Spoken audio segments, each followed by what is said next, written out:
The making of a prime minister. मुश्किलों का अंबार है, वही तो मेरे हौसलों की मीनार है। हिंदुस्तान में दो प्रधान दो निशान नहीं चलेंगे। इतनी ताकत ये पाकिस्तान के खिलाफ लगा दे तो आतंकवाद आसान हो गया। हम चुनौतियों से टकरा रहे हैं। सर्जिकल स्ट्राइक और एयर स्ट्राइक करके नए भारत के सामर्थ्य का संदेश भी दे दिया है। तुम उठो, तिरंगा लहरा दो। जननायक नरेंद्र मोदी के 20 वर्ष पुराने भाषणों पर आधारित एक बेहद लोकप्रिय कार्यक्रम। क्या कहते हैं नरेंद्र मोदी?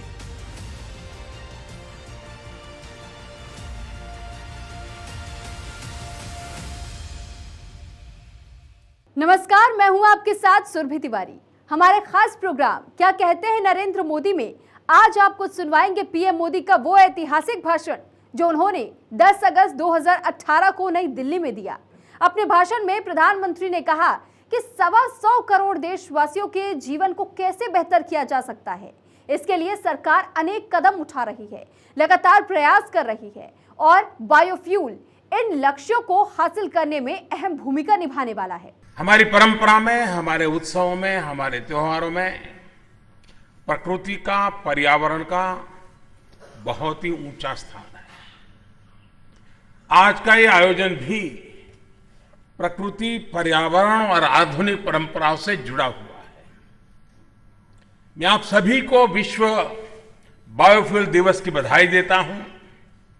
साथियों, 125 करोड़ देशवासियों के जीवन को कैसे बेहतर किया जा सके, इसके लिए सरकार अनेक कदम उठा रही है, लगातार प्रयास कर रही है, नई नई योजनाएं बना रही है। गांव की अर्थव्यवस्था को ताकतवर बनाना, गांव के किसान की आय बढ़ाना, पेट्रोल, डीजल, गैस का विकल्प तैयार करना और पर्यावरण को सुरक्षित करना, ये वो हमारी सरकार की प्राथमिकताओं में है। बायोफ्यूल इन लक्ष्यों को हासिल करने में अहम भूमिका निभाने वाला है। बायोफ्यूल पर्यावरण और हमारी आर्थिक उन्नति के बीच तालमेल बिठाने में बड़ा सहायक बनने की शक्ति रखता है। साथियों, बायोफ्यूल सिर्फ विज्ञान नहीं है, बल्कि वो मंत्र हैं जो 21वीं सदी के भारत को, और न सिर्फ भारत को, पूरे विश्व की मानव जात को नई ऊर्जा देने वाला है। बायोफ्यूल यानी फसलों से निकला ईंधन, फसल के अवशेष से निकला ईंधन, कूड़े कचरे से निकला ईंधन, ये भारत के गांव से लेकर शहर तक के जीवन को बदलने वाला है, बेहतर बनाने वाला है। और अभी जो फिल्म दिखाई गई उसमें एक पुरानी कहावत को भी याद किया गया, आम के आम और गुठली के दाम। बहुत पुरानी कहावत है, उसका एक प्रकार से आधुनिक रूप है। बायोफ्यूल का ज्यादा से ज्यादा इस्तेमाल किसानों की आमदनी को बढ़ाएगा, रोजगार के नए अवसर पैदा करेगा, देश का धन भी बचाएगा और पर्यावरण के लिए भी वरदान साबित होगा। देश के लिए ये हमारे उस व्यापक विजन का हिस्सा है जहां स्वच्छता, स्वास्थ्य और गांव गरीब किसान की समृद्धि का रास्ता और मजबूत होने वाला है। इसके अलावा ये हमारे अर्बन डेवलपमेंट के आधुनिक मॉडल से भी जुड़ा हुआ है। शहरों में क्लीन एनर्जी के तमाम प्रयासों के बीच बायोफ्यूल एयर पॉल्यूशन को कम करने में बहुत मददगार है। साथियों, यहां पर बहुत बड़ी संख्या में हमारे किसान भाई बहन आज आए हुए हैं। और किसान का विज्ञान भवन में आना अपने आप में एक मैसेज है।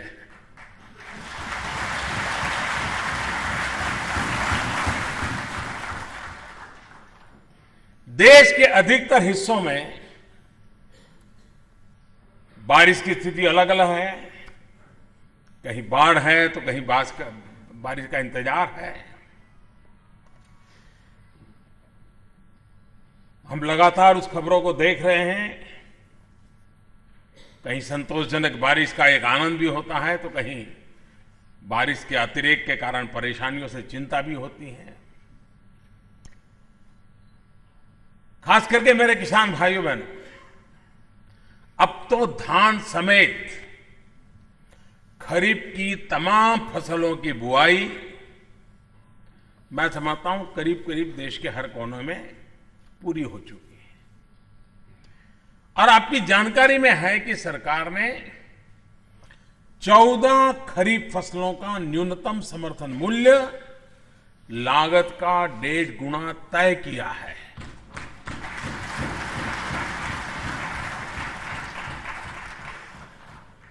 और जब कृषि की बात आती है तो स्वामीनाथन जी का नाम स्वाभाविक रूप से हमारे यहां लिया जाता है। और मुझे खुशी है कि अभी 2-3 दिन पहले श्रीमान स्वामीनाथन जी ने एक आर्टिकल के द्वारा कृषि क्षेत्र में किस प्रकार से बदलाव आ रहा है, सरकार कैसे इनिशिएटिव ले रही है, सरकार की नीतियां किस प्रकार से किसानों की जिंदगी में स्थायी रूप से बदलाव लानी है, बड़ा विस्तार से। और वो एक अथॉरिटी है, बहुत विस्तार से उन्होंने भारत सरकार की किसानों से संबंधित जो नीतियां हैं, योजनाएं हैं, प्रयास हैं, उसकी भरपूर सराहना की है। और आपने भी देखा, फिल्म में भी देखा, खरीफ के मौसम में जो और फसलें होती है उसके साथ साथ गन्ने के लिए भी हमने एमएसपी तय किया है कि किसानों को लागत के ऊपर लगभग 80% लाभ मिल सके। इस सीजन के गन्ने का लाभकारी मूल्य 20 रुपये बढ़ाकर 275 रुपये प्रति क्विंटल किया गया है। इस बढ़ी हुई कीमत से देश के करोड़ों किसानों को सीधा सीधा फायदा होने वाला है। इसके अतिरिक्त गन्ने से इथेनॉल बनाने के लिए सरकार जो प्रयास कर रही है उनका भी लाभ किसानों को मिलना सुनिश्चित है। साथियों, गन्ने से इथेनॉल बनाने की योजना पर जब अटल बिहारी वाजपेयी की सरकार थी उस समय काम का प्रारंभ हुआ था। लेकिन बीते एक दशक में, अब जैसा उस सरकार का हाल था, हर योजनाओं का भी वैसा ही हाल होता था, इस प्रयास को भी अति गंभीरता से नहीं लिया गया। जब 2014 में फिर से केंद्र में भारतीय जनता पार्टी और एनडीए की सरकार बनी तो बकायदा एक रोड मैप तैयार किया गया, इथेनॉल ब्लेंडिंग प्रोग्राम शुरू किया गया।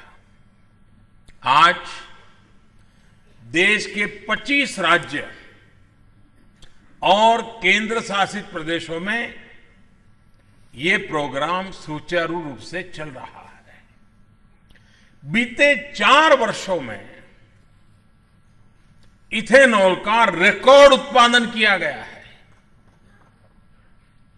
और आने वाले 4 वर्षों में लगभग 450 करोड़ इथेनॉल का उत्पादन करने की दिशा में आज देश आगे बढ़ रहा है।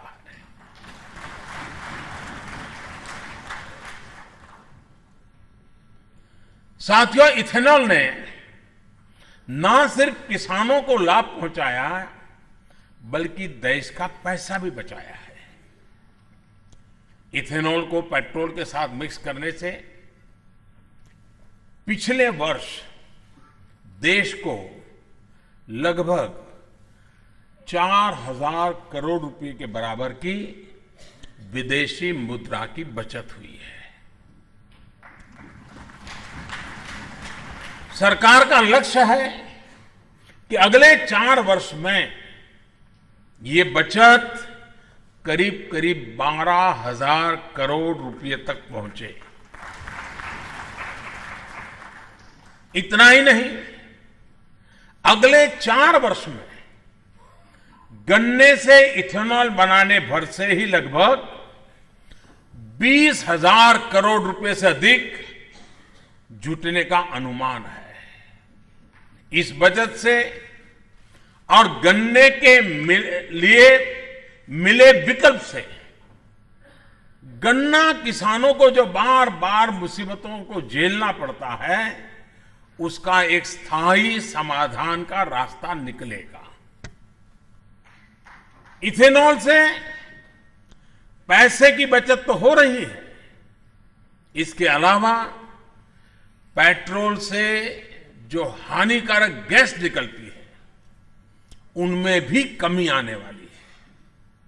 साथियों, बायोफ्यूल से जुड़े लक्ष्य तय किए जा रहे हैं। ये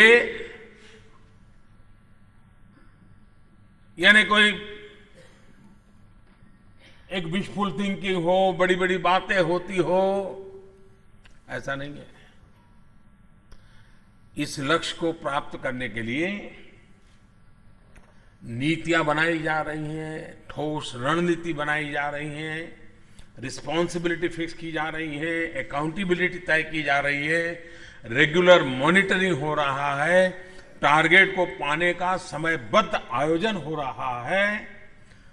इथेनॉल समेत बायोफ्यूल के तमाम माध्यमों को विकसित करने के लिए सरकार ने नेशनल पॉलिसी बनाई है।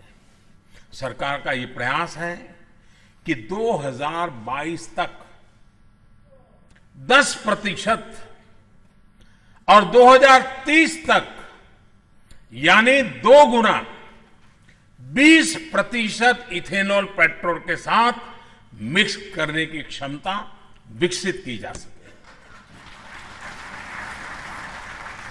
बायोफ्यूल से सिर्फ गन्ना किसानों को तो एक विकल्प मिलेगा ही, इससे देश के हर किसान को फायदा होने वाला है। हमारे गेहूं, चावल, मक्का, आलू, सब्जियां, हम सब जानते हैं अक्सर कभी मौसम की वजह से या भंडारण के अभाव के कारण खराब हो जाती हैं, सड़ जाती हैं, बर्बाद हो जाती है। और स्वाभाविक है किसान इसको संभाल के क्या करेगा, वो फेंक देता है।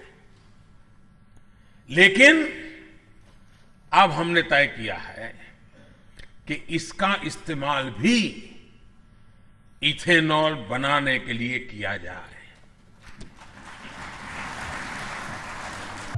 The making of a prime minister.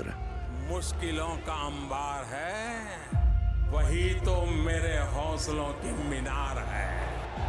Hindustan में 2 प्रधान 2 निशान नहीं चलेंगे। इतनी ताकत ये पाकिस्तान के खिलाफ लगा दे तो आतंकवाद आसान हो गया। हम चुनौतियों से टकरा रहे हैं। सर्जिकल स्ट्राइक और एयर स्ट्राइक करके नए भारत के सामर्थ्य का संदेश भी दे दिया है। तुम उठो, तिरंगा लहरा दो। जननायक नरेंद्र मोदी के 20 वर्ष पुराने भाषणों पर आधारित एक बेहद लोकप्रिय कार्यक्रम क्या कहते हैं नरेंद्र मोदी